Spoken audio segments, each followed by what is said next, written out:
Lateness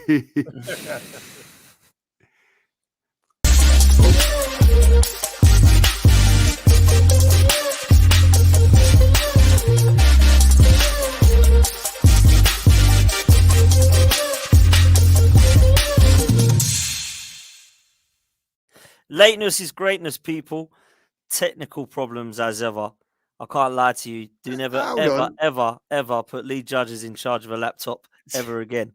I'll say this problems. Now. That is not entirely true, is it? It's because Dave was late and I tried to do it.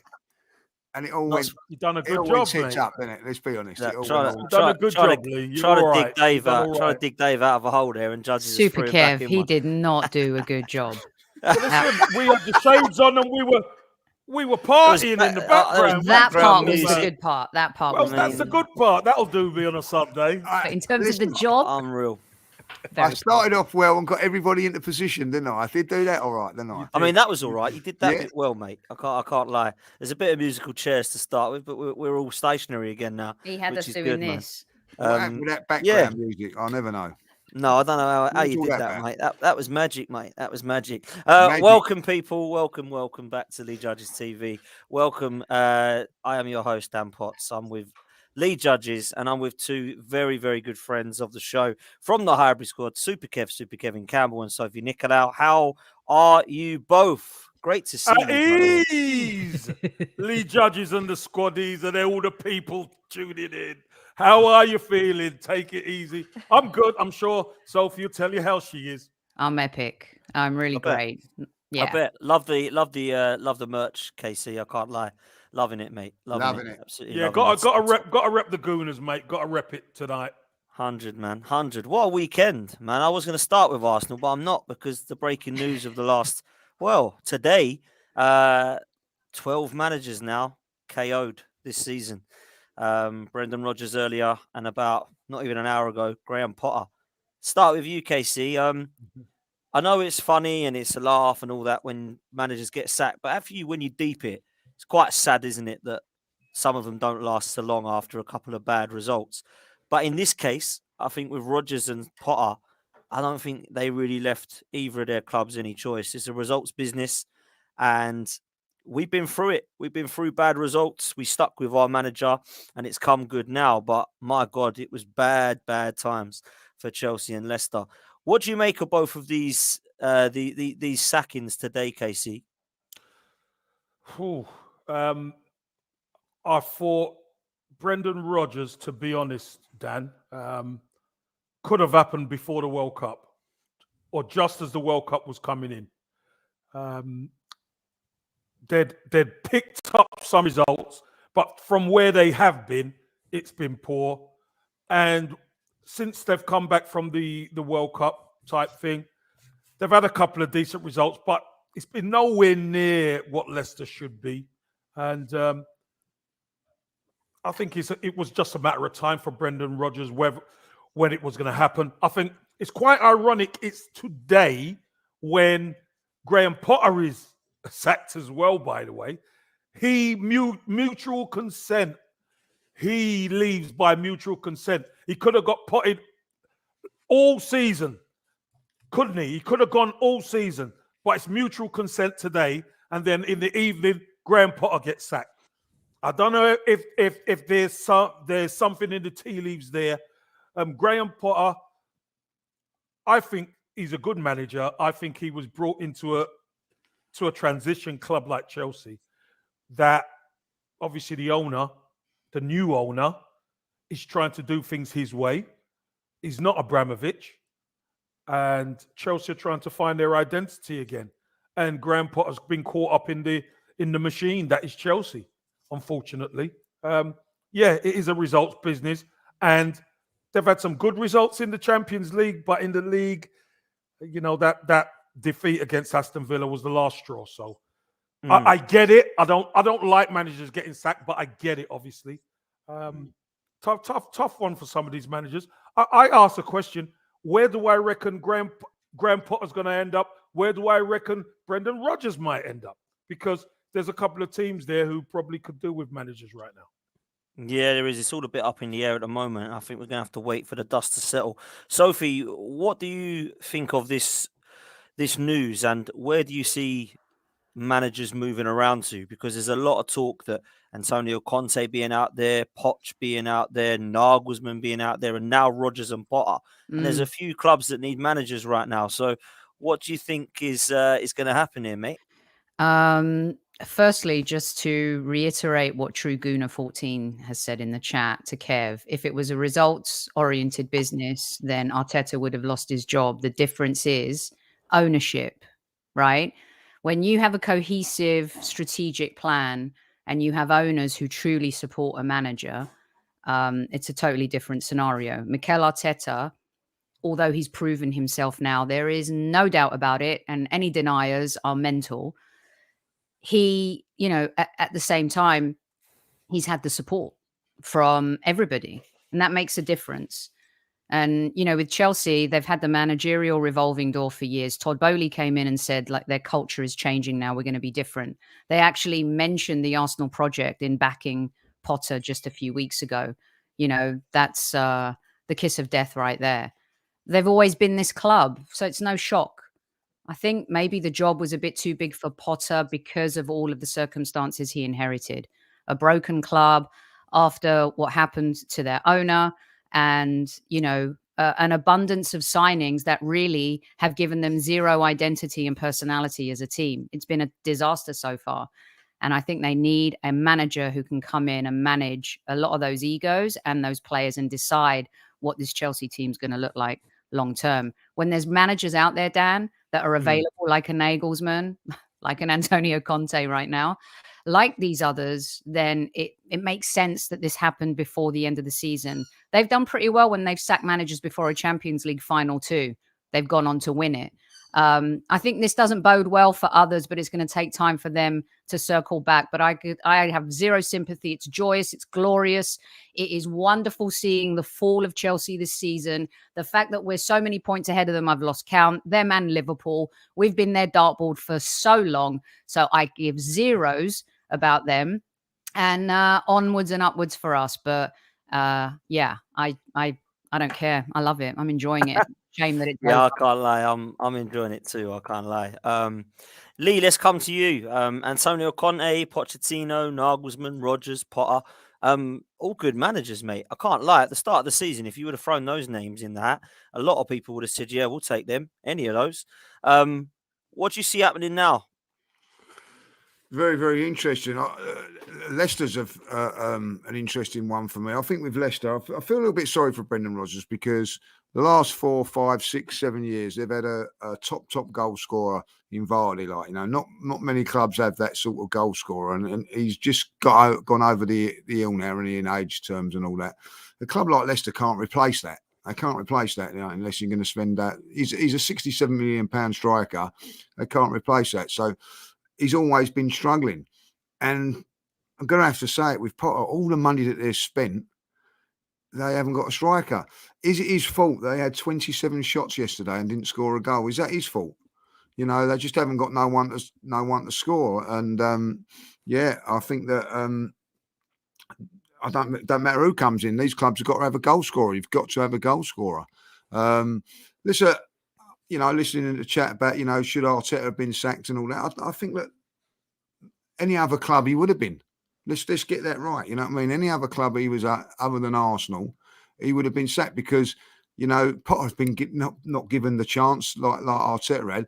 But listen, you reap what you sow, aren't you? At the end of the day, we backed Arteta and it's worked, and you have to give credit to the owners for that. It's in the pub yesterday and people are still arguing about Cronkies and whatever, what I mean? But at the end of it, you have to say at this moment in time, it's been a shrewd thing. Going back onto, I think, what happened, I think, if I'll be really honest with you, I think Potter's a good manager. I think he's done well at Brighton. A project like Spurs will probably suit him more than Chelsea. Brendan Rodgers, I think, is a good manager. Just put him at another club like Tottenham, he could do well there. I say that, but I wouldn't know what happens with, Tottenham. They could have Mickey Mouse in charge. You don't know what's going to happen. At the end of the day, you just don't know what's going to happen with that club. Chelsea one's an interesting one now because, they're talking about they could like hook with. I'm going to turn around. I'm going to put it out there now. I said it earlier on. I think Pochettino is going to go to Chelsea. I think he's the one for Chelsea. Pochettino. Why is that? Why do you think that though? Well, a couple Just of got a things. feeling. I've got a feeling. One, it's London. Two, you know what I mean? I think that if you hear the rumours that are being said that Levy don't want him back at Tottenham. So really, does he have any loyalty at Tottenham anymore because of that? Like, you know, He's done Spurs already, hasn't he? Yeah. So I think that, you know, if you want to stay in London, you know, Arsenal's not available. I think it comes down to it now that it will be Chelsea. I think that he needs to resurrect his career. I think that, you know, when you look at someone like Pochettino, what he done at Tottenham and that, he should be walking into jobs. It's not quite happened. So I think that probably, I wouldn't be surprised if that's good. Listen, Chelsea, I think are going to have someone lined up as well, Dan, someone that's available. Because I can't see why you would get rid of him now. What's really changed at Chelsea? Can't you see both in some ways waiting until there's 9 games left? Chelsea are different because they've got Champions League still, right? Someone can come in and help them with that. One thing that worries me about Tottenham, because they are Tottenham, but I don't want them to get a project manager like us. And one that scares me if they wait, that might be tempted, is someone like Vincent Kompany, who is from that Pep Guardiola tree and could be cut from the same Arteta cloth, guys. He's someone that I think could end up being like a Mikel. I'd like them to avoid any hire like that. I think he'll stay at Burnley, Vincent Kompany. I think he will. I think he'll see what he can do in the Prem with him, and he might go somewhere else after that. What, even if Tottenham come in, then? I mean, it's a big ask. We all laugh. I'll be honest with you. I think it'll be a big ask. And I think Vincent Kompany from Burnley to Spurs when there's more experienced managers available. But why, Kev? Because Mikel came from Man City as Pep's definitely more involved in the training and coaching side of things. Vincent Kompany, you could say, got his MBA there too as captain and watching them both. He wasn't assistant manager, was he? No, but he's done a brilliant job. You could say his apprenticeship at Burnley is as valuable as Mikel's was at working alongside. I agree with that, but let me ask you this then, Soph. Do you think Daniel Levy and co are going to do with Vincent Kompany what they did, what the Cronkies have done with Arteta, and stick by him, trust him, give him all the money? No chance. Well, I think if they change their philosophy, then maybe. But they're a Band-Aid. They're a Band-Aid club. They're looking for the quick fix because they wasted Harry Kane and Son for how many years? So now they're looking for a quick fix to be able to win something before either one of them leaves the club. And they've tried it and they failed. and they sacked one of the winningest managers a week before a League Cup final who could have won them something. So it really is mad. But KC, let me come back to you on this. So we've got a few current available managers. Which, to you, in your opinion, suit which club out of the current managers we just spoke about? Do you know what? I could see the likes of Brendan Rodgers going to Spurs. Yeah. Somebody like him, he's good on the training pitch. He's good with young players. He will get them playing and he will get them attacking. That's one thing he would do. Because let's be honest, a lot of Spurs fans, etc. Spurs fans have been crying out for better football, attacking football, and they just haven't been able to do that. And Brendan Rodgers, one thing his sides do, and they play good football. So I could see that being a fit. Graham Potter, I think Graham Potter, Leicester might even look at Graham Potter because he's used to it down there. He's used to working on a budget, and he's used to improving players on the training pitch. As Sophie said, the Chelsea move might have been a bit too big, or like I said earlier, he gets caught up in the machine that is Chelsea, because I'm sure he never asked to buy all them players. Let's be honest. No chance. That was bought by the owner. But Pochettino is still a good shout by Lee. He's done Spurs. He is due a job. And you don't make these positions available unless you know somebody could come in. So him or Nagelsmann for Chelsea, I think that could be a good one as well. Mourinho for a round 3, Kev? Unfortunately, so no, I can't see Mourinho doing that. But you know what, Sophie? Someone once said, football's a funny old game, and Didn't you they? never know. It's mad because someone earlier said, "What about Conte back to Chelsea?" and everyone laughed. But these managers don't actually care about the club; they just care about themselves and winning, and that's why Mourinho probably would go back there a third time. Listen, I always said that Pochettino would be the next Spurs manager after Conte, and I stand by it. I still think he'll go back there. Levy knows he made a mistake; he should never have done it. They tried to get him before they realised they could get Conte, and I think he would go back there. I think Nagelsmann will end up at Chelsea, and I think Potter will end up at Leicester, if I'm honest. And Conte will just go Real Madrid or PSG, whoever wants to go and win something with him next, because that's what he does. He needs everything there. Someone that's going to give him the pieces that he needs. Tottenham and him, that was never going to happen. Do you reckon Conte will go back to Juventus? Potentially, Italy. Yeah, it could go back to Juventus. But What about Diego Simeone? Yeah, interesting, isn't it? He's leaving Atletico Madrid at the He end sure of the is. season. And I actually thought Chelsea might have gone for him, but apparently they want a project manager and he ain't one. So You know what's happened here, guys, is sexy football's back. You know, in American sports, they say defense wins championships. Kev will tell you defense, it's so important, right? But it's sports go through cycles of things, right? And we've seen our own game go through cycles of things. And it feels like that people want the sexy football back. And so a defensive manager like Diego Simeone would definitely, I think Tottenham fans will absolutely vomit at the idea of him going there with how he plays. But I can see Chelsea embracing it just to be able to get back to winning and being competitive again. I think winning is the sexiest of all. Well, that too, Kev. Winning is the sexiest of all because you can play the nicest football all you like. If you don't win, doesn't mean anything. I've always great, said great. It's great for fans and all that. Yeah, we play good football, but you got to put the silverware on the side.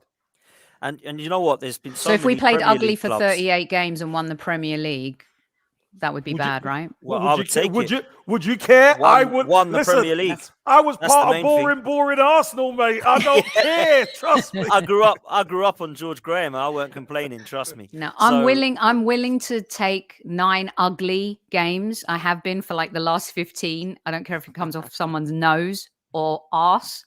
I just want to win. But over a period of time, I like my team to play. Football is entertainment. We all want to win beautifully. We all do. Everyone does. But sometimes you can't. Go on, Lee. Can't. Go on. I resent that. Boring. under in 1989 and 91, Arsenal were far from boring. 91 especially, I think. But Lee, they won the league on most goals scored in 89. These tags stuck, didn't it? It stuck. And yeah, that's why and I don't know why. I get it towards the Arsenal. end. I get that towards the end of the cup games, but in 89 we won that league, right, by most goals scored, not on goal difference, most goals scored. So if you're boring, that ain't the case. Yeah. And that's against the Liverpool side that was great. There were 5-0s in that. I remember Norwich at home. I remember beating Wimbledon away comfortably at the beginning of that season. There were some brilliant games along the way. Yes, there was the 1-0s against certain teams and that. 91 was the same. I remember going to Anfield and winning 91 with a Paul Merson goal when we defended really, really well. But there was times when we played really, really well. It bugs me a little bit. I'm not going to lie when we say about that. Yes, 93, 94, maybe we had to be a little bit more defensive-minded. Yeah. But I honestly think that tag comes up because Arsenal was so bloody good at defending. Yeah. And I don't think that we get our I don't think we get our flowers for those 2 championships. Because it weren't Premier League, you see, Lee. Also that. 91 especially, Lee, is 100% bang on. That team does not get And we get flowers. dot points. Yes. Yeah. The thing is, Lost only one game, dot points. They're almost invincibles. Yeah. I don't think the 4 of us have ever said boring, but we're saying neutral fans said we were boring, and we won that. That's what I'm saying. So, I think again, that's how jealousy thing comes out, isn't it? Like, of course, you know what I mean? Of course it is. With the Arsenal. But I will say this: current bunch, I've spoken to a lot of fans of different clubs at the moment, and they all want Arsenal to win it. Yeah. Because it's good for football, and also they're entertaining. You know, I was speaking to my Spurs mate today, and he turned around and said, "Oh, I have to say that Arsenal are a pleasure to watch at the moment." I didn't love that. Sickens him, doesn't it? Sickens him, doesn't it? I can see you. Sickens him. I've never said it's a pleasure to watch Tottenham at any stage in my life. Yeah. Never had to. Yeah. No, you're right. You are right. Let's move on. Let's talk Arsenal. I mean, just the last thing on that. I mean, this has been unreal. 9 games to go. If I would have told you the amount of stuff that's happened, you would have gone no chance. Arsenal top of the league, 9 games to go. Ronaldo throwing his toys out the pram and leaving. Conte getting sacked. Chelsea in 11th in the bottom half of the table. Liverpool in crisis. West Ham in a relegation zone. I would have gone, you are serious. This Carlsberg really do seasons, do they? Wow. So let's hope that we're sipping the Carlsberg come May, because it could be even better. It could get even better from here. Judges, got to start with you, mate. Yesterday's performance was superb in the second half. But is it fair to say, as someone who didn't go to the game because I was busy yesterday, unfortunately, first one I've missed, first half hour, I was a little bit nervy, if I'm honest, with Leeds. Do you know what? I hear what you're saying. But I'm going to say this now. Leeds were the better side up until we scored, right? Until we got the penalty, it was a different game. But even though that I felt that Leeds were a better side and playing well, and we wasn't playing that well, I don't know what it was. I was comfortable. I always felt we were going to do this. I don't know why. I always felt we're in charge. I felt that we was always going to win that game. I don't know why, you know, in previous times I've been panicking all that. But I think this team, I'm watching a different team to what I've watched over the last sort of time. I was talking to a couple of mates in the pub afterwards. You know, when we lost to Man City, yes, we've won 7 games on the spin. If you have a look at all of those 7 games, you would have said, yeah, we probably should win, you know, title teams win that. If that's Man City, you'd say they'd win all those games. Now, we've had a few little bumps along the road, but we've won those games. Past years, we wouldn't have won that. We'd have drawn 1 or lost 1 along the way. 7 straight wins. And the last 3, I think, you know, mate, I've not had a stress weekend for 4 weeks now. One of them's been an international break. It's bloody fantastic.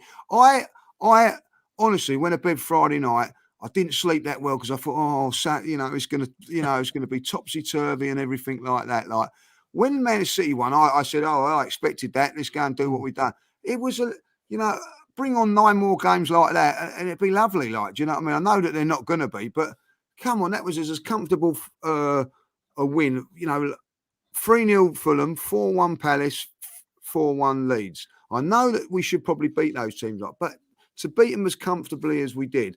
And by the way, I thought, we were struggling a little bit yesterday, and then a little bit of magic from Jesus, and that's what we've got now. We've got someone that can just do something out of the ordinary. And then I felt that once Trossard, I thought he was a little bit, not say bad, I just think he was struggling in that role. When he got him back into his natural role, he pearled. Martinelli's work rate again, like, you know, the one thing I'm going to say it now. I'm going to say this now as we're here now. Like, if Partey stays fit to the end of the season, plays every single game, Arsenal win this league. There you go. Because when he is different class. I watched him yesterday. When he come off, we lost a little bit of control of the game, you know what I mean? But he makes this game of football look easy. I played in the vets in centre midfield first time for a little while today. And I can tell you, you're all over the gaff. It's not easy. It's not easy. There's people coming at you from all sorts of... He's doing it at the top level and making it look easy. I'll tell you, like, you know, he is a absolute gem of a player. He is. He absolutely is. So I've got to say, a lot of good performances, and I came away from that game yesterday again thinking a couple of man of the match performances. Who do I give it to? It's brilliant. It's absolutely brilliant when you do that. And I've done that most games this season. But there's a few players I want to mention in a little bit more detail with the 4 of us, really. But I wanted to get your thoughts on yesterday's performance before we go into that. Yeah, I thought the first 25 minutes were a little kind of, you know, coming back from the international break, just getting their feet under the table. Wait, is this the second game back from the international break or the first one? First, right? Yeah. And we're not generally a good performing team coming back from breaks. Here's why I wasn't worried. And forgive me if you've heard me tell this on our show or you've seen me talk about it. Last week, the US men's national team were together here playing in some Nations League matches, and Matt Turner spoke to the media. And I'm always really cautious about asking him Arsenal questions in the press conference just because he's, there with his country. But everyone just kicked in asking him questions about Arsenal. And what I loved was his responses to the international break and leaving a very, exciting, momentum building situation with the club to come and play for country. Now, Matt Turner may not be considered an elite player for our club by a lot of fans, but he has an elite mentality. And that's what I kind of want Arsenal fans to understand a little bit, because I've learned many lessons from this myself in how I've approached the transition of our club from the end of Wenger to Emery to Arteta and now, right? His response, the first time I'd heard this, guys, was not just about what the manager told them, what they have to do when they go away. It was what the players told each other and how the players were very much in his dialogue when he was talking at the forefront. We're not going on vacation. We know what we're doing. We know what we're going out there to achieve, and we know who we have to be when we come back. And when you come back, you've got to be mentally locked in. And in my mind, I was thinking, if Matt Turner is giving these answers and is so locked in the way he is without starting every single week, what is Odegaard thinking? What is Thomas Partey thinking? What is Benjamin White thinking? So that, to me, I've been looking for little signs to start allowing myself permission to believe.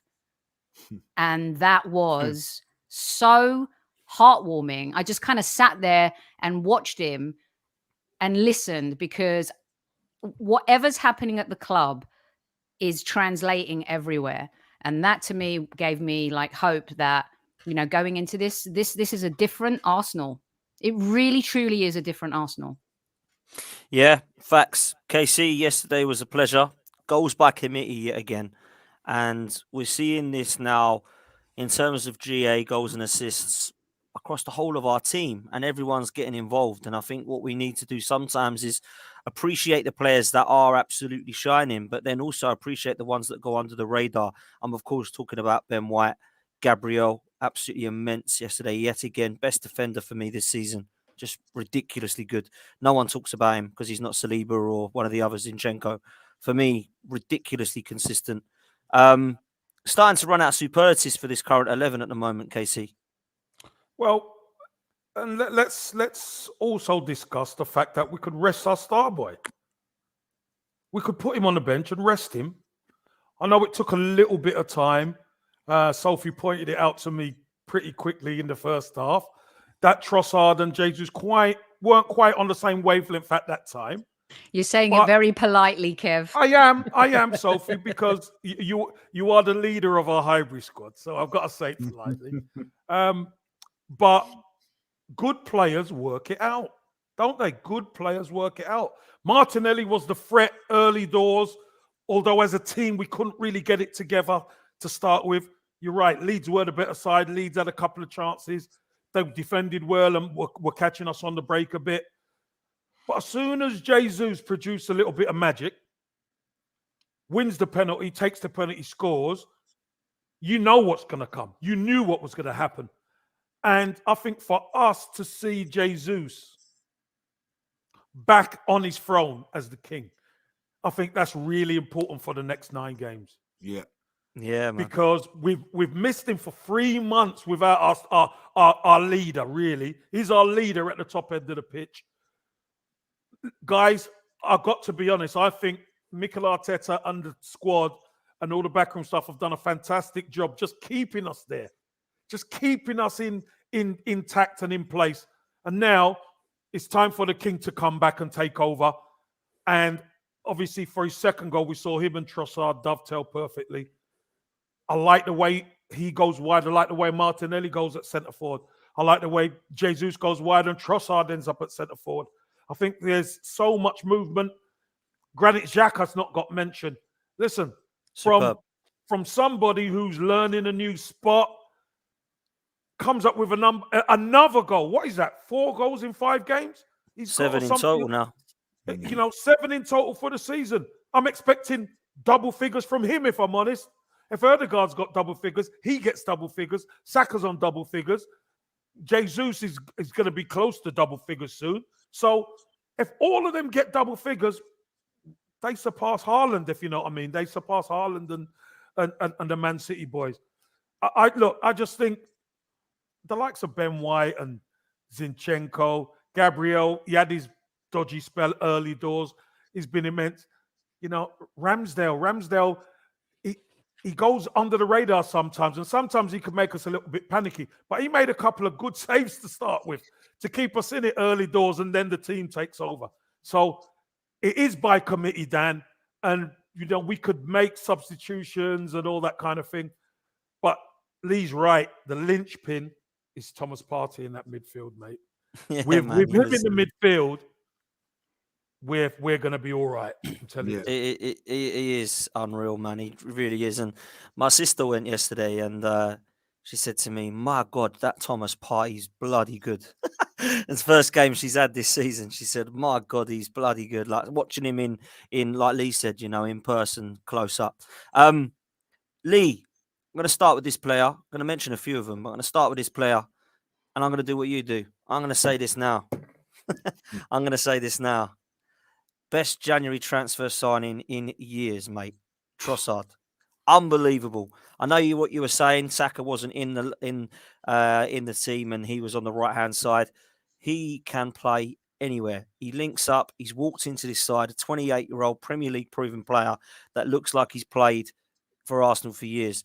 The feet are just unreal quick feet. You know, like Alexander Hleb had all those years ago. Reminds me very, very similar to that when he's quick on the ball. But his link-up plays better. He knows where the goal is. Already got, I think it's 7 assists for Arsenal. That's incredible. In 3 months. This guy has been a brilliant signing, Lee. He really has. Unreal. And I'll tell you what, I'll be really honest with you. When Saka was left out yesterday, I wasn't that... What's he doing? I was quite comfortable with it because I think that Jesus needs the games before Liverpool. And Trossard, you know, I've got faith in him. I think he's been brilliant this season. I think he's. I watched a bit of him in the second half. He was down sort of my side and everything like that. I love the way he drifts in and he gets the ball. I tell you what, he's strong as well. He takes a clump. He keeps the ball, keeps it moving. What is, I think. Fantastic about him is that he's just slotted in straight away. Now he's turned around and he'll say, like, "Oh, that's because I'm with good players and everything like that." Still can take a little while, you know, to get used to what you're doing and all that. Like, so I think that he's very, very intelligent as well. I think that you know that doesn't get the praise that it deserves because he's just stepped in and done really, really well. And if you go back to it. His first start was Manchester City away, and he smashed it. First game, you know, not a bad little place to go and make your debut, you know, and shine. And he's just been fantastic. And that front three now, and I'm going to say front 5, even really 6, because you really, unfortunately with Trossard coming in, it's meant that Smith Rowe unfortunately has dropped down the pecking order a little bit, but. You know, we've got a real top 6 there. You know, when you think like Nelson had come in, there might be even 7. Eddie, you know, like, has done his job as well. Like every single one of them is contributing. And I you know, if you look at that game yesterday, Martinelli contributed, Trossard contributed, Jesus contributed. I think Saka when he come on contributed. You can't get better than that, Dan. Like, you know, and I think what he's done is he's really boosted our squad up. You know, so much so now that. If one of the guys is injured or lacking a bit of form, then I think that it's great. And the other thing, I'm not going to take credit for this because I've been out to a birthday bash today. Him coming has also upped Martinelli's game because Martinelli was just on a little bit of a downer. And all of a sudden, he's come into the team and Martinelli's gone, oh, do you know what? I've got to get back. He got dropped, Lee, didn't he? Yeah, he got dropped. I've got to come back up. So not only is he performing very, very well, it's up in the ante of the players as well, because they know, like, if you don't play well, you ain't going to be in this team. What a great thing for the manager to have, and what a great thing for us to have. So fantastic signing. And if you have a look at all the players this season, Dan, that really been, the only one that hasn't really hit it is probably Vieira, because he's not Premiership. All the others have got Premiership experience, and that is the key. And Trossard, has come in, and he'll look back at it if Arsenal do win the league, only half a season. But what a contribution! What a contribution! It's mad, because I'm with you on the Vieira thing, but I remember 2 assists that were absolutely key to winning games this season that he made. So even he's come in and They've all contributed as well. It's absolutely crazy. You're absolutely bang on. And so if I'll come to you on this one, because Trossard, Mudryk. It was like that the whole time. Who's going to have a good one? I don't know if it's Mudryk. I think it's Zach or from Saved by the Bell, the way he's playing. The guy looks absolutely Do you remember that? ridiculous. I love Saved by the Bell. It's all right because you're I love Saved by the Bell. It's class. I wonder why, though. I wonder why you boys were fans of Saved by the Bell. Loved Saved by the Bell. Great acting so far. Yeah. Superb acting that was. Yeah, particularly one of them. I think for me, I was disappointed with the lack of the Plan A signings. That was what annoyed me the most with the January transfer window. It wasn't the fact we didn't get Mudryk. Didn't actually care if we signed him or not. What frustrated me was that we wanted Mudryk and Caicedo and we weren't able to get them. But I never ever questioned the Trossard signing, because when we signed him, I was like, this guy is quality. I liked him at Brighton. I think most of the players from Brighton have done pretty well when they've left or when they've stayed there. But for me, this guy has been superb. And I honestly believe definitely the signing of this transfer window, in my opinion, and probably, as far as Arsenal were concerned, the best ever January transfer signing, better than Aubameyang and Arshavin, maybe, particularly if it leads us to a title in May. What did Arshavin win when he was at Arsenal? Wasn't even an FA Cup, was it? I don't think. No. What did Aubameyang win? FA Cup. Great, to be honest. Especially in our darkest days, winning those 4 FA Cups kept us all going, right? Let's be honest. If Trossard comes in and his contribution, 7 assists, and he's going to get more, and if he continues to play the way he is, it will be the greatest January signing ever. No Arsenal fan will care whether he has a long career after that, whether he stays with us for the rest of his career, whether he goes to another team.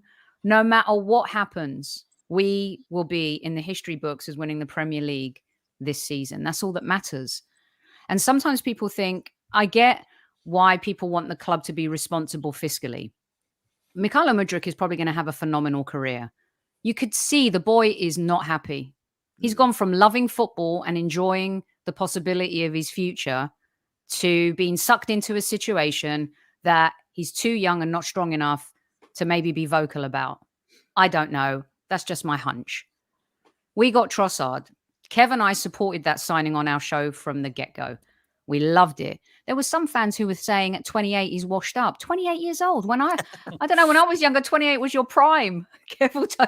You know what I mean? 28 years old. Now, he may not have won an abundance of trophies, although he did, with his first club. He won a couple trophies, won a title, won a cup, I think.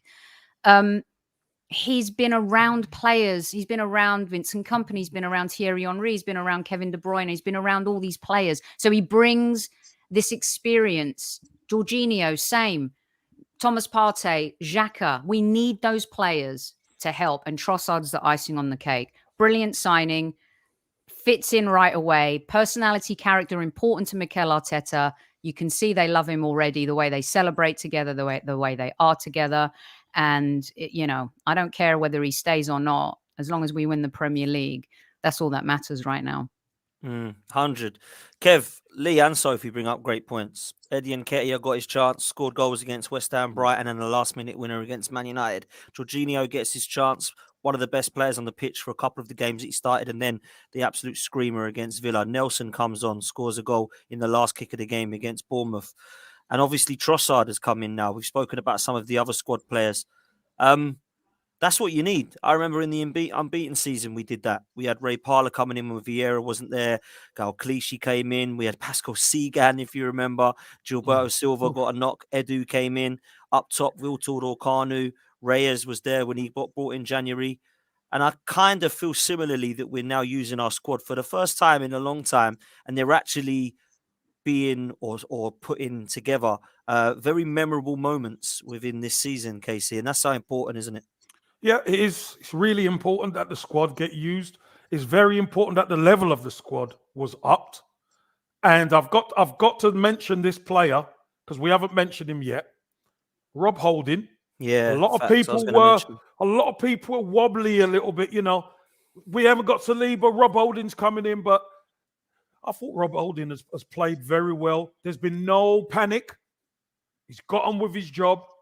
He's won it. He's give it to a red shirt and let us get on with it. He's done what he's needed to do. Him and Gabriel at the back have been pretty solid. The goal we conceded was a deflection, and I'm sure Ramsdale would have been a bit disappointed that he got a hand to it and didn't keep it out. But, hey, you win comfortably 4-1 at home. Rob Holding must be doing something right. And I think the likes of Vieira's learning, yes. He's very gifted. He's learning, and he will be a much better player next season than he is this season. He's getting a bit stronger. He's getting a bit wiser.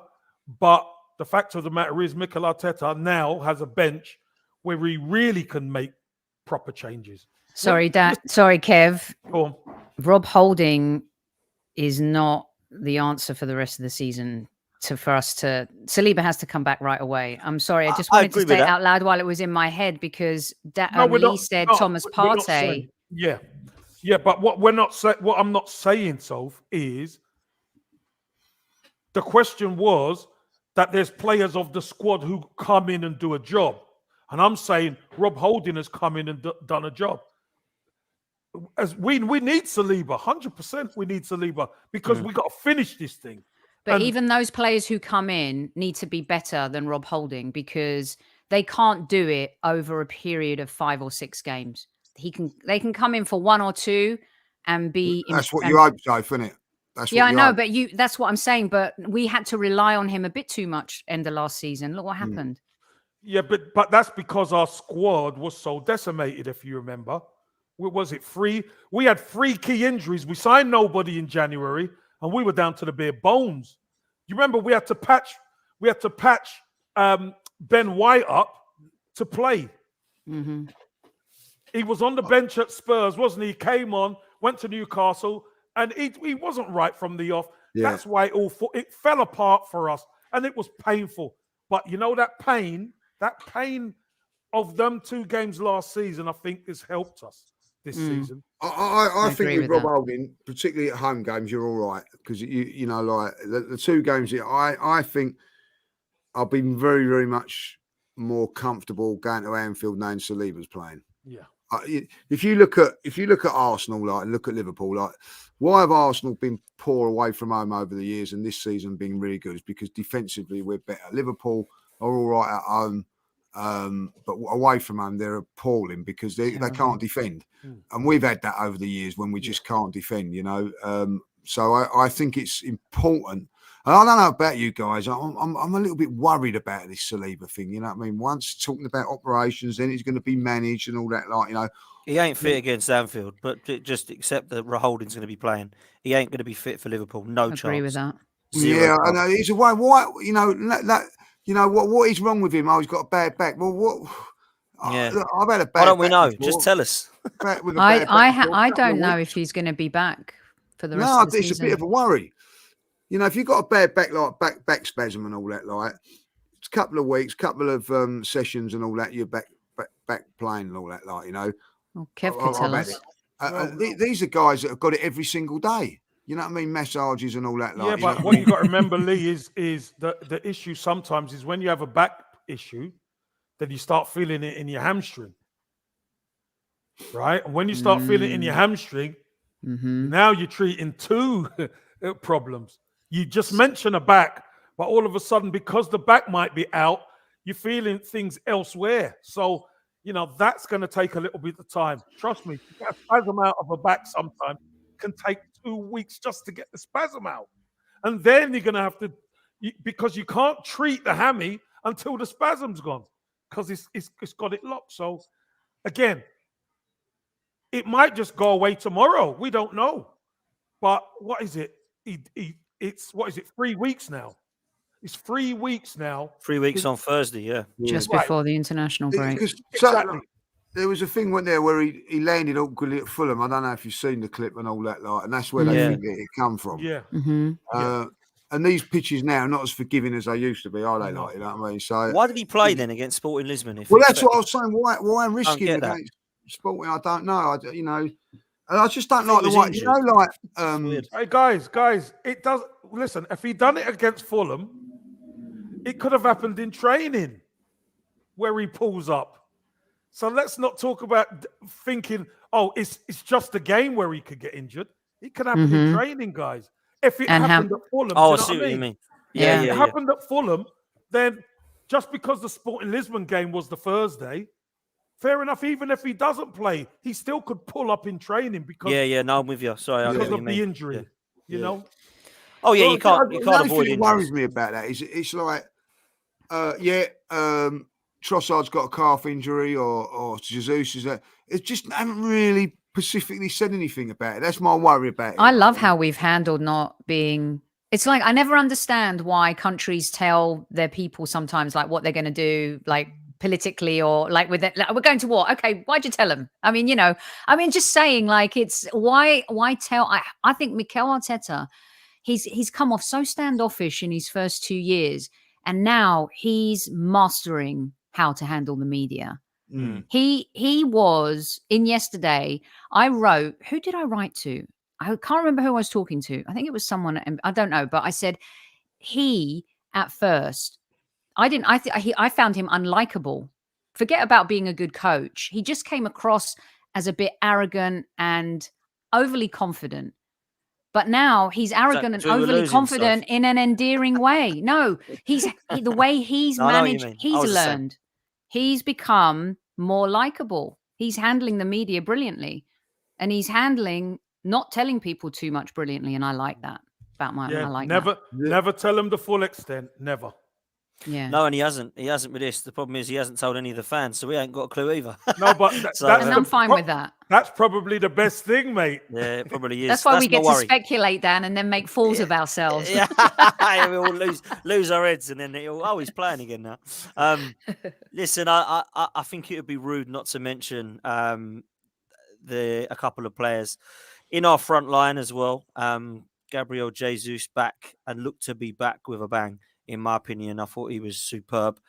But for me, the one that was absolutely unplayable was Martinelli. Poor Luke Ayling, bless him. He got an absolutely torrid time, didn't he? Martinelli destroyed him, absolutely destroyed him. And it looks to me, Lee, that Martinelli's performances without Jesus have been great, but I expect them to either stay the same or get better with Gabriel Jesus in it, because for me, he was unbelievably good again yesterday. To think this guy's been out for 3 months, gutted when he came off. You could see we got the right hump when he came off as well, which I love because he wants to play every minute because he's been out for so long. Great to see him on the score sheet. He wanted his hat trick, and do you know what? I'd have liked to have seen him stay on to try and get it. But I've got to say, I was actually really pleased, Lee, that he scored in open play. Because you can give him a penalty and he can slot it home and it's great. But that was probably my favourite goal, to be fair, because it was from him. It was in open play, great play from Trossard, and it was the Jesus of old who just arrives in the box at the right time, and that's got to be massive encouragement, Lee, and it moving forward. Yeah, yes, and I don't care what anybody says. With all his play and everything there, he needs goals as well to his game. You need to add goals to his game, and he done that. I don't know how you guys felt, but when he took that penalty, I knew he was going to score. I had so much confidence that he was going to score. And I just think that I'm pretty sure he knew that, the manager was doing the right thing, taking him off. I felt maybe he could have gone another 10 minutes. But listen, two things that amaze me about him is the sharpness that he's come back in. I think has been fantastic. So credit to everybody at the football club for doing that. And I think that Mikel said to him, look, this game's done. We've got other games to think about, and I think that he knows that. But I thought I do think that with Martinelli, there was an incident in the game yesterday when he got the ball, brought it down, he took on the defender, got past one, and the next defender had to stretch and make the tackle. And I turned around to my mate and I said, straight away, I think it's about the first 5-10 minutes, straight away, he's got those centre halves in his head straight away, and then when he gets the penalty, that is because of what he'd done early in the minute. He scares central defenders. He don't care how big they are. He bounces off of them. He holds the ball up. I love the way he drifts on the left hand.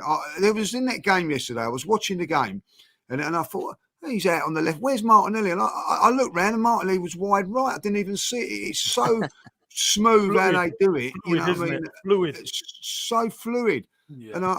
And you think, wow, and if I'm watching it and I can't see it, the players must be thinking, well, where's he popping in and where's he popping out? And I think honestly, like him, and Martinelli's game goes up with that as well, and it would do, wouldn't it? You know what I mean? I'm not being horrible. I think even if Eddie played in the side alongside Jesus, his game would go up as well. He's just got that. What is it? Refreshing energy. What I like about him is I see him yesterday, and if you was playing, he sprints past you to shut someone down. I'd feel a bit guilty that why am I doing that? What I mean? So he takes you on the ride, if you see what I'm saying. Unbelievable energy levels. What a mentality, by the way, to come back. What an attitude. Yeah, to come back as sharp as that. And 2 goals is fantastic. And I do think that he needs to be banging in goals if we're going to be winning this title. Honestly, whatever happens we go to Liverpool next week. If he's playing or he's not, comes off from the bench. That's a scary thought. Him coming at you, you know what I mean? It really is, And then if Liverpool play a high line next week, which I'm pretty sure they will do, I feel that these 3 up front are going to have a field day. Yeah, man, absolutely. So, nice little segue there. These 3 up front. Which 3 up front do we go with at Anfield? That is the big question. It's a massive, massive decision for Mikel Arteta. Good question, Dan. Good question. It is, isn't it? It is. That's why I asked it, Lee. I'm one of those. But listen, I think it's a serious one. I mean, Saka, Martinelli, and Jesus. Saka, Martinelli, and Trossard. Saka, Trossard, and Martinelli. What do we do? Where do we go? This is a real...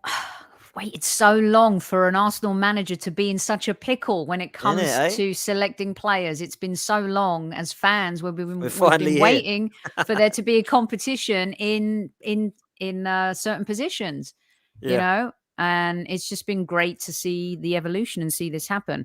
I ask Kev this a lot because as a striker, I'm like, Kev, you go with the hot hand, right? And Trossard's a hot hand. Jesus is a hot hand now. Martinelli's a hot hand. Saka's a hot hand. Thank God. In some ways, I don't say that. I won't even say that out loud. But there's another player that's injured that would even make it tougher for the manager. So I say you stick with. You're going to have to play Saka against Liverpool. There's a reason why he wasn't played against Leeds. I love Trossard. I do. If there's going to be a change, it's going to be Martinelli, Trossard, and I think both are used to that. But something tells me he'll go with, because Martinelli's great when he's played against Liverpool. We've seen that. We may not have gotten the results, but he's tortured them. Kevin and I talked to Stevie Nicol a couple of times, and he's like, as long as you guys have those 2 boys on the left and the right, we've got no chance. And we'll be talking to him next week as well, and I'm sure he'll say the same thing. So for me, it's those 3. Jesus now, for me, starts every single game, because of everything he brings to the table that we've talked about. And I'll tell you one thing about Manchester City, guys. Everyone all season's been banging on about how City have been disrupted because of Haaland, and they've had to, now they're playing with a recognised striker, and look how fluid they were against Liverpool without Haaland. It's just the most nonsense. Losing Zinchenko and Gabriel Jesus has been underplayed by a lot of people. And this lazy narrative that it's Haaland. No, it's not. Some people have caught on to that. Those two players Totally are agree. massive, absolutely massive, mentally and on the pitch as well. They've helped Arteta change the culture of our club this season. It's absolute facts that you can bring someone into your side that can score 39 goals and you actually get the hump because he's in there. I mean, what the hell is going on? It's absolutely mad. It's his fault. It's his fault, Dan. It's It his fault. makes absolutely zero sense to me. Kev, what would you do, mate, in the front three against Liverpool? I think Sophie's hit the nail on the head. I think Trossard is a superb player, but I think he comes off the bench against Liverpool. Although he's got a really good record at Anfield, by the way, scored a hat-trick there and stuff for Brighton. I think we go with Jesus, who can make his own goal. He can make his own chances. That's something we didn't quite have, when he was injured. Got to go with Martinelli. He tends to give Trent Alexander-Arnold major problems with his speed and his running power. And we've got to go with boy wonder Saka on the right. I think the running power, the interchangeability, and the goals and the goal threat, we've got to go with that. Obviously, if needs be, if we need to change anything, even if you say, right, Jesus, we're going to play you for 70 minutes or whatever, then you do that, and you've got a great guy to come on to back him up. But I think it's time for Jesus to take his throne now, guys. This is where we need him most. And him turning up against the big boys, that's where we need him to lead that line and get us over the line. Yeah, absolutely, man. What a decision to have. What a great decision to have to make. This is what we need in every position. Before we come to the super chats, Lee, I'm going to come to you lastly, moving into Anfield. For me, Martinelli plays because he's going to tear Trent Alexander a new one, just like he did at the home leg. I think Saka has to play because he's star boy. And for me, I would go with the guys, and I'd go with Gabriel Jesus now. I think that the way that he's playing against Leeds proves to me that he's ready. Some might think he's harsh on Trossard, and maybe he is, but that's the way it is. If you're going for a title, you need to pull together and use everybody in the right way, and having to bring him on is a very, very good substitution, Lee. Yeah, I'm with that. I think that you go with, at this moment in time, I think with Jesus, 60, 70 minutes, Trossard, they share the role now for the next couple. I think for the next two games, I would play that front three, and then when we go back at home against Southampton, maybe change one of them with the game against Manchester City coming up, So that's what as a manager I would probably do. But I would say to Trossard, look, you're still going to be important to it, and come on Jesus come off yesterday, and that front three I think was just as good as when he's left it. That's the greatest thing now at this moment in time. We've all been counting down the days to Jesus was coming back. Now he's here. We're going, well, okay, we can just give him a little bit of rest here and rest there. That is a compliment to Trossard. But for me now, that's the front three. That's the front three that was killing it before the World Cup. If we be honest, we were, one game defeated up until the World Cup. And I think that Jesus, he surprised me. I'm going to have to say it was how sharp he is. So I'm going with that front three for definitely for Liverpool, and hopefully, I think it's so important that we have our whole team fit for these games. Liverpool, definitely City and Newcastle, because I could tell I watched Newcastle today. That is going to be a tough game as well. Big time. So we've got three real tough games here, and we need all of our players here, and we need Jesus up and running to near on. But I like what Arteta said. He's nearly there. He's nearly there. Yeah. So I think. And listen, we've been bigging up how good Trossard is, but that just shows you how good our front three is. By the way, that we're sort of saying that as good as he's been, you don't start this one. Yeah. Best front three in the league, mate. That's why we're top. Best front three. Yeah, I wouldn't argue with that, Dan. I wouldn't argue with that. Nah, good stuff. Listen, let's do the super chats. This one comes in from Sam Bond. Lee, I'll put this one to you, and then I'll give one to Sophie, one to Kev. Sam Bond, thank you very much, bro. Says Lee, Partey is a great player, but most importantly, if we want to win the league, we need Saliba back. The problem at the club has always been the defensive line, and I don't have faith in Rob Holding for the remaining games. Listen, we touched on it, Lee, earlier. I think Sophie, between us, to be fair, we touched on it. Rob Holding over a period of 7 or 8 games, I do worry. I'm not going to lie. If he's coming in and doing a job, I'm with Kev. He comes in and he's done a good job against Leeds, against Palace. But long term, I've seen it before. It don't quite work. Now, the only thing I will say with this one, Lee, and I don't know if you agree with it, is when Rob Holding has come in, he hasn't always been surrounded by the best 11. 100%. 100%. So maybe it could be a bit different this time. Listen, he's never been surrounded by quality since he's been at the football club. If to be honest, you know what I mean. Like, let's be really honest about it. It's true, though. It's true. No, and then last season when he came in, you know, he had other players there, you know, and I think was it Gabriel was half fit or whatever. Like when you're a player coming into a team, and you've got you come in and everybody's available and playing really, really well. He sits, you know, you've got Ben White on the right side of you, you've got Gabriel on the left, you know what I mean? You've got a top goalkeeper behind you, and in front of you, you've got Thomas Partey. You know, if Rob Holding doesn't do the business like he has done in the last couple of games, then you're going to question it. But I will say this about Rob Holding: he has hardly played any football, and to produce the performances that he's produced in the last couple. If he has to go to Anfield and perform, then I'm going to back him. You know, that's how I feel like. Obviously, we know that Saliba's the better defender. We know that. You know, he's awesome. But I'd rather have a 100% fit Holding than a 50% fit Saliba and worrying about him breaking down. So, you know, hopefully Saliba does get back and he's on it. Of course, we all want that. But if he's not, well, I'm going to trust, you know what I mean, trust Holding. Fair play, man. This next one comes in from Rye, 26_96. Thanks a lot, Rye. Says, evening, guys. Great panel as usual. But, guys, I'm always worried when we're playing Liverpool away at Anfield on Sunday with Salah versus Zinchenko on our left. And they're right. Does that worry you? Kieran Tierney at left back and Zinchenko left centre midfield. Sophie, what's your thoughts on that one?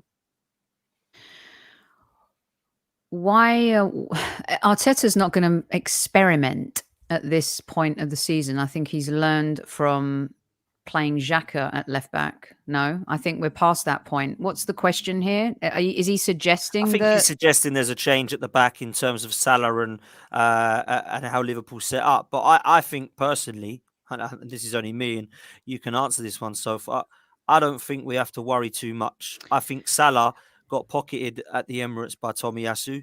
And I do believe, personally, that perhaps Kieran Tierney is better defensively, but Zinchenko is no muppet. So I would probably keep it as it is, and I think Arteta will keep it as it is. But what's your thoughts on that one? Look, there's certain grounds. How can anyone explain why we lose at Goodison Park? Especially against that Everton team last November and this year. How do we explain these things, right? Liverpool have been a really good team. They've also been really poor at times. And we go to Anfield and it's just one of the... And 89 is not an anomaly, but we've struggled there. So that's what makes that just even more monumental when you think about it. It's just going to be tough no matter who plays. Now, Liverpool are totally different, but it's still Liverpool at Anfield. And I don't buy into all these people saying, oh, you know, they're shit and they're this and they're that. They thumped United 7-0. And they just got trashed by City. But at home, they could turn it on any day and beat anyone. Maybe Tierney comes in for insurance at the beginning and we get a goal and then Zinchenko comes on. I just think Arteta trusts Zinchenko so much now. That Liverpool game was earlier in the season. I don't know. I'd be curious to know what Kev thinks on this one as well. Zinchenko plays. 100% Zinchenko plays. Because... At the end of the day, the way we play football and the way we progress the ball up the pitch, Zinchenko is vital to what we do. That's just the way it is. And listen, we've played Zinchenko and played virtually everywhere. So we have to play our game, Kev. Exactly. We play our game. If Mo Salah's going to kill you, it doesn't matter who plays because he's going to kill you. It's just matter on the day. And the way we play, Zinchenko is vital.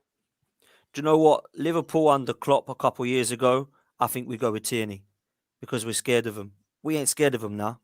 So I think Zinchenko plays. It really is that simple Yeah. for me. And, I would have gone in the home game. I would have played Kieran Tierney because obviously you remember Zinchenko was injured. And then he went with Tommy Yasu at left back who pocketed Salah. And it was the right decision. We were worried about Liverpool then because it wasn't that, they weren't that great. But we assumed they'd be title We were challenging. finding our feet. We were just, Precisely. yeah. So for me, I think you play what we've been playing all along, man. Yep. This next one I'm going to put to yourself, KC. Chaitanya, big up Chaitanya, says our title run also depends on City's insane fixtures from their Champions League run. What impact do you think, Kev, so many games have on a squad in a title chase? There we go. Well, our title run doesn't depend on City's games. Our title run depends on our games. It's that simple. we win our 9 games, Chaitanya. We're champions. It's that simple. The fact of the matter is, City are used to playing Champions League, FA Cup semi-final. If they get to the final, they're used to all these games because they've invested that much in their squad. The level of player they've got in their squad, they can mix and match and twist and pull players out and put like-minded players in. Look, Haaland, the top guy, doesn't play and they still beat Liverpool 4. So that tells you everything. They are equipped for this. They are equipped for the long haul. And when it's at its brightest, they are equipped for it. Now, we don't have no distractions. And will it have a detrimental effect on their squad? Potentially. Chaitanya, I'll be honest with you. I certainly hope it does this season. I hope it derails their league form.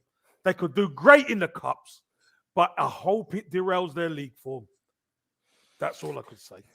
No, absolute facts, man. It doesn't matter if Man City win 12-0 in every single game. As long as we win our next 9, then they can't do nothing about it. And that's great. Only got to win 8, boys and girls. Well, 8, sorry, 8. Exactly that. This one's coming from O'Malley. Exciting.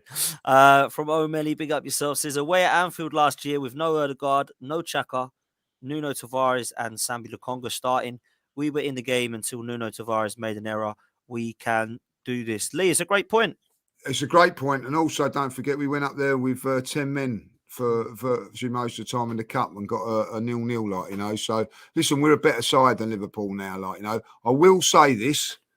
Forget about what happened at the Etihad. Forget what's going to happen on Tuesday night. Don't forget, they've got another game on Tuesday against Chelsea. So, we're going to be nice and fresh. They're not going to be.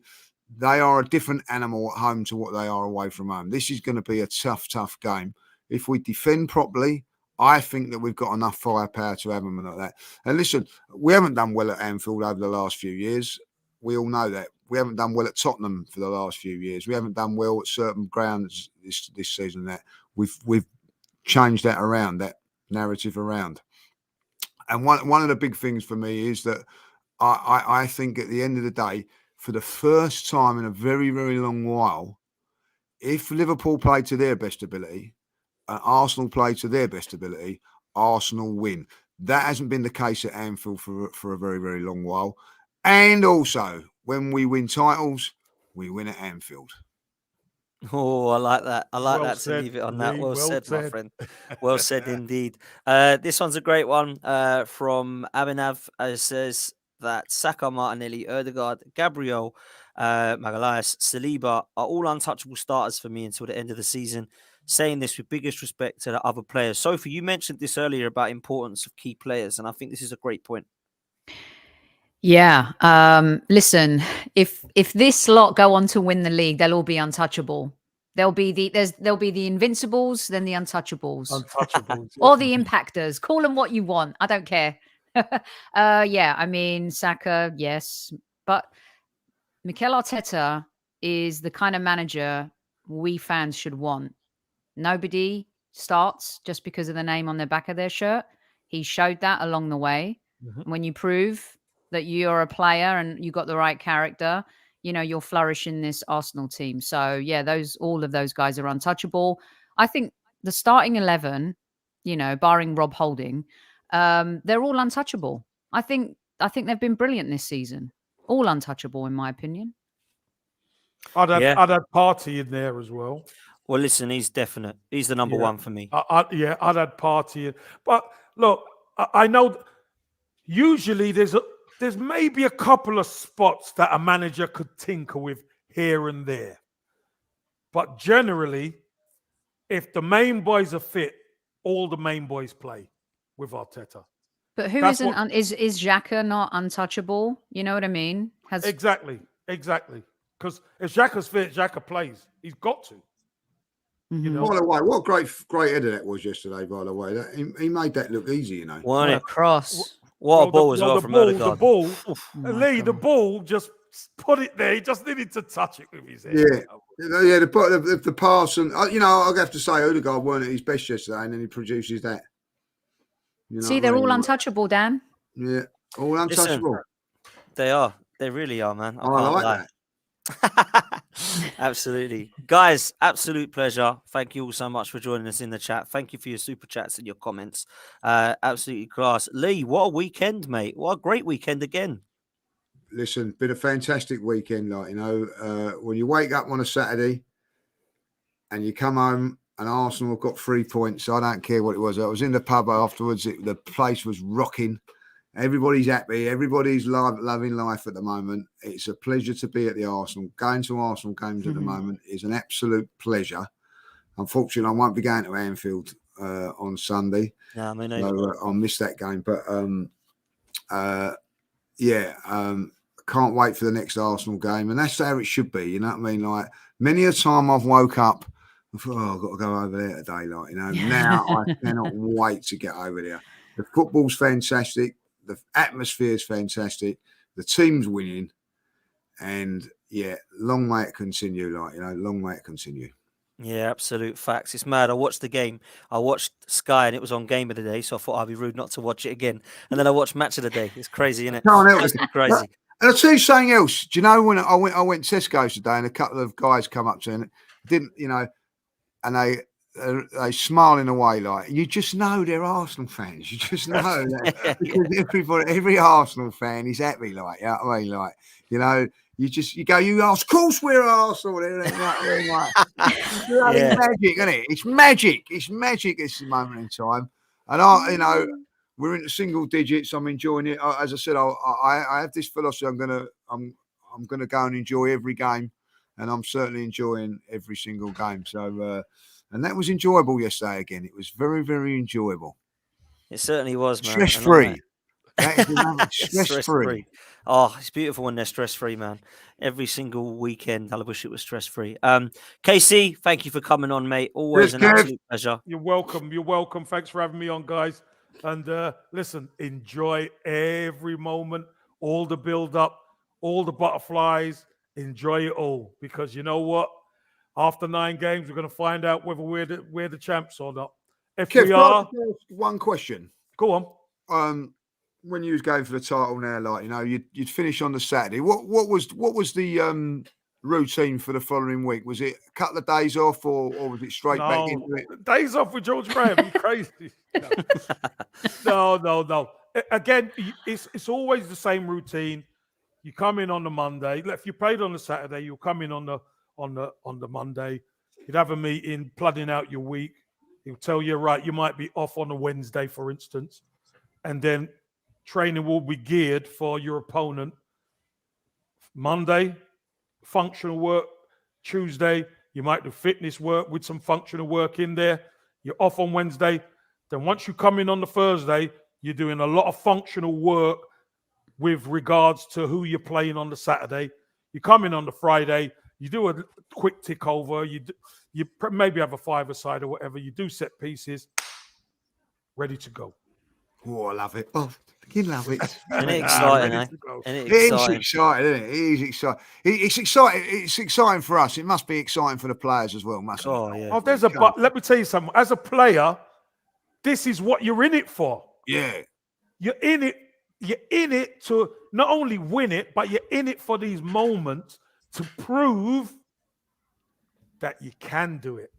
Because that's the only thing that people could level against this Arsenal side. They've not won anything. They've not won, So they have to go and do it.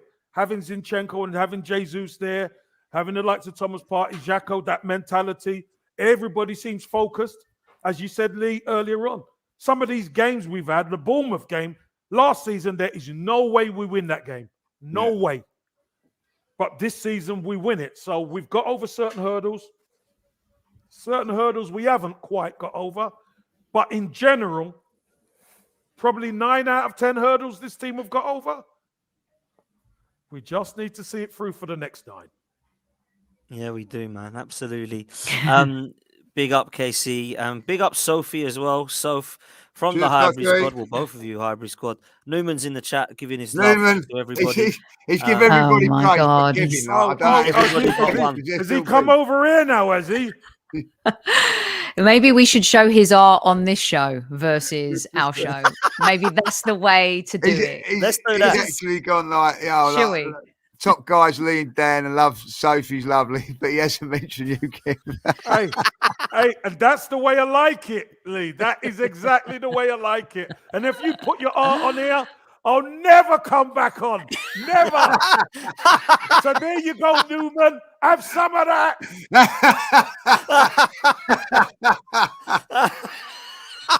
Stabbing the Highbury squad in the back now, are you, Newman? In disguise. Well done. I should be offended. I should be so offended by this. You see, he's out of order. That's why I've got to put the bins on. And look, so we're out. We're out. Gangsters are here, Newman. You are toast in the Arsenal podcast universe. When we catch you tomorrow, Newman, you watch. Love it. Absolutely love it. Do your butler, Kevin. Do the your music's butler. on. I'll get you judges on, Butler. I'll get you, Butler. I don't like when you put the background music on. I ain't touched it. Sounds like a porn film. While we get our groove on, we'll say he's going see you up the later. elevator. Hello. Press the button. One. Good night, Hello. everybody. Keep it Have a real. great Up the time. Arsenal. Take care, Take care, everyone. people. Up the Arsenal. Cheers, Daddy.